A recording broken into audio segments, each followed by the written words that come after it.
आज मैं आपको एक ऐसा बिजनेस आइडिया बताने वाला हूं जिसमें आपको किसी भी मशीन की रिक्वायरमेंट नहीं होगी। बिना किसी मशीन के आप इसको तैयार कर सकते हैं और इसको 4 से 5 गुना रेट में मार्केट पे सेल भी कर सकते हैं। आपको एक ऐसी लंबी सी क्यारी तैयार कर लेनी है अपने खेत में और उस क्यारी के अंदर भूसा डाल देना है। उस भूसे के ऊपर आपको गाय का फ्रेश गोबर यानी कि जो 1-2 दिन 3 दिन पुराना हो उस गोबर को इस भूसे के ऊपर डाल देना है और उसके बाद इसमें पानी लगाने के बाद इसके ऊपर आपको केंचुए डाल देने हैं। ये जो लाल केंचुए हैं ना, ये इस गोबर को धीरे धीरे खाते रहेंगे और इस गोबर को खा के इसका वर्मी कंपोस्ट बना देंगे और ये वर्मी कंपोस्ट आपके लिए नोट छापने की मशीन बन जाएगी। आज के एपिसोड में मैं आपको बताऊंगा कि कैसे ये 3 रुपए किलो वाला वर्मी कंपोस्ट आप मार्केट में 150 से 200 रुपए पर केजी तक सेल कर सकते हो। तो यार सबसे पहले हम लोग समझते हैं कि वर्मी कंपोस्ट पूरा कैसे तैयार होता है। यार देखो, वर्मी कंपोस्ट के लिए ना आपको जो क्यारी बनानी है उस क्यारी की सतह बिल्कुल एकदम प्लेन होनी चाहिए और उसको आपको लगभग 3 फीट तक गहरा बनाना है। 3.5 फीट इसकी चौड़ाई होनी चाहिए। उसके बाद जितना आप लंबा करना चाहो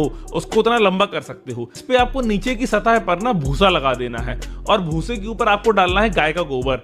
यार गाय का गोबर ना हमको मिल जाएगा गौशालाओं से। आपके आसपास जो भी गौशाला है ना, वहां पे जाके जब आप बात करोगे भाई मुझे गाय के गोबर की रिक्वायरमेंट है, वैसे तो गाय का गोबर ये लोग फेंक देते हैं, लेकिन जब चूंकि आप उसका बिजनेस करोगे ना, तो अगर आप उनको कुछ पेमेंट देना शुरू कर दोगे यानी कि 1 रुपए 2 रुपए पर केजी अगर आप उनको गाय का गोबर का पैसा देना स्टार्ट कर दोगे ना, तो भाई आपके लिए ना गाय का गोबर की ढेर लग जाएंगे। और उसके ऊपर आपको डाल देने केंचुए। अब यार मार्केट में केंचुए तो बहुत टाइप के आते हैं, लेकिन आपको डालना है इस पे लाल केंचुआ जो जमीन के अंदर नहीं जमीन की सतह पर चलता है। इस बात का आपको विशेष ध्यान देना है कि आपको जमीन के अंदर वाला केंचुआ नहीं लाना है, आपको लेके आना है जमीन की सतह पे चलने वाला केंचुआ। और इसके बाद आपको यहाँ पर रेगुलर पानी देना है। पानी की कमी नहीं होनी चाहिए, क्योंकि अगर पानी की कमी होगी ना तो भाई उस पे केंचुआ मर जाएगा। अब यार बात आती है कि हम यार केंचुआ लाएंगे कहां से। भाई केंचुए पालन करना बहुत बड़ा व्यवसाय है और अगर आप गूगल में सर्च करोगे तो आपको आपके आसपास बहुत सारे ऐसे सप्लायर मिल जाएंगे जो केंचुए पालते हैं और उनको बेचते भी हैं। भाई आपको ऐसे ही सप्लायर से केंचुए खरीद लेने हैं। अब बात आती है कि यार हम कितना केंचुआ कितनी बड़ी क्यारी में डालें।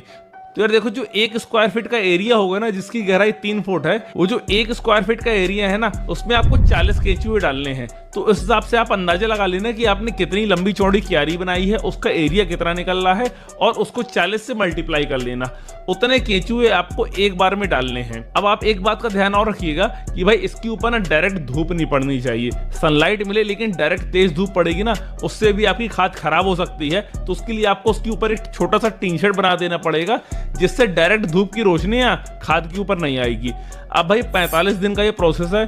45 दिन तक आपको रेगुलर इस पे पानी लगाना है और इसकी देखभाल करनी है। 45 दिन के बाद आपको इसके पूरे गोबर को निकाल लेना है और इसके बाद इसको महीन छलनी से छान लेना है। ये खाद ना बिल्कुल ब्लैक हो जाएगी और चाय की पत्ती की तरह दिखेगी। और जब ऐसी बिल्कुल महीन खाद आपको दिखने लगे ना, तब आप समझ जाइए कि आपकी खाद बिल्कुल रेडी हो गई है मार्केट में सेल करने के लिए। और इसके बाद जो छलनी में आपके केंचुए बचे होंगे ना, उनको आप डाल दोगे अपनी दूसरी क्यारी में। और अगर आपने उसमें 10 किलो केंचुए डाले होंगे ना, तो वो बढ़ने के बाद आपको 12 किलो मिलेंगे, क्योंकि उन केंचुओं के बच्चे भी हो गए होंगे। तो जो छोटे छोटे केंचुए हैं ना, अब वो भी आपका वर्मी कंपोस्ट बनाने में हेल्प करेंगे। तो भाई केंचुए का इन्वेस्टमेंट ना एक बार आएगा, फिर उसके बाद वही केंचुए अपने आप गोबर में बढ़ते चले जाएंगे। तो भाई आप 1 क्यारी 2 क्यारी 3 क्यारी से स्टार्ट कर सकते हो। उसके बाद आप जितना चाहो इसको बढ़ा भी सकते हो। अब बात आती है मार्केटिंग की। भाई हम इसको सेल कैसे करेंगे। यार देखो, ये सेल होगा गाँव देहातों में या फिर जहां पर खेती ज्यादा होती है। तो भाई सबसे पहले ना आपको टारगेट करना है नर्सरी को। नर्सरी एक ऐसी जगह है ना जहाँ पे प्राकृतिक खेती और कई तरह के पेड़ों को उगाया जाता है। तो वो लोग वर्मी कंपोस्ट ही यूज करते हैं, क्योंकि ये सबसे बेहतर खाद मानी जाती है। इसके अलावा जो गांव देहातों में पंचायत होती है ना, वहां पे आपको जाना है, किसानों को समझाना, किसानों से बात करनी है।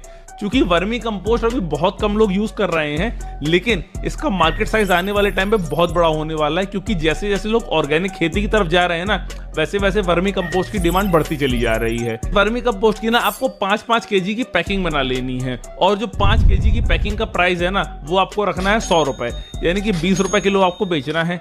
क्योंकि इस वर्मी कंपोस्ट को बनाने की जो कॉस्ट आती है वो केवल 3 से 3.5 रुपए पर केजी आती है। तो भाई 20 रुपए की कॉस्टिंग में आप इसको रिटेल में सेल कर सकते हो, लेकिन उससे पहले आपको बनाने पड़ेंगे अपने होलसेलर्स।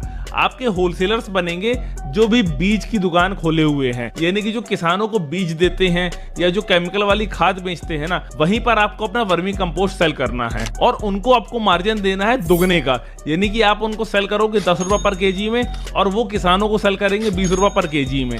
जब तक आप उनको लालच नहीं दोगे, इतना मार्जिन नहीं दोगे ना भाई, वो आपके साथ काम करने के लिए तैयार नहीं होंगे। स्टार्टिंग में ना बहुत ज्यादा मत फैलो, आप केवल अपने आसपास के गांव में सप्लाई देना स्टार्ट करो।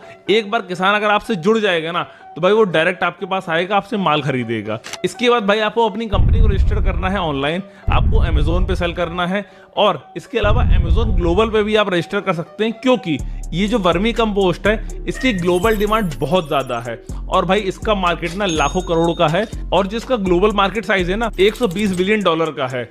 उसका सबसे बड़ा रीजन ये है कि यार ग्लोबली ना ये आइटम नहीं मिलता है, यानी कि ये आइटम केवल इंडिया में ही बनाया जाता है और यहाँ से ही हर जगह एक्सपोर्ट किया जाता है। तो भाई अमेजोन ग्लोबल पे जब आप इसको रजिस्टर करोगे तो भाई वही वर्मी कंपोस्ट जो आपका इंडिया में 10 रुपए पर केजी आप होलसेलर को दे रहे हो ना, वहां पे जाके आप 150 से 200 रुपए पर केजी इसको सेल कर पाओगे। आपको एक चीज का ध्यान और देना है कि वर्मी कंपोस्ट आपको तभी पैक करना है जब इससे मॉइस्चर काफी हद तक खत्म हो जाए, यानी कि अगर आप गीली खाद पैक कर दोगे ना तो उसके खराब होने के चांसेस जल्दी रहेंगे, लेकिन जब इसका मॉइस्चर अलग होने के बाद आप इसको पैक करोगे ना तो भाई 1 साल तक ना इसमें कुछ भी नहीं होना है। तो आइटम ऐसा है कि हर खेती में साल में 3 से 4 बार यूज होता है, तो भाई डिमांड तो इसकी आनी ही आनी है और जितना आप इंडिया में सेल करेंगे ऑफलाइन ऑनलाइन उससे ज्यादा आप सेल करेंगे ग्लोबली। तो भाई पैसा तो यार देखो इस बिजनेस में बहुत है, बस देर है इसकी शुरुआत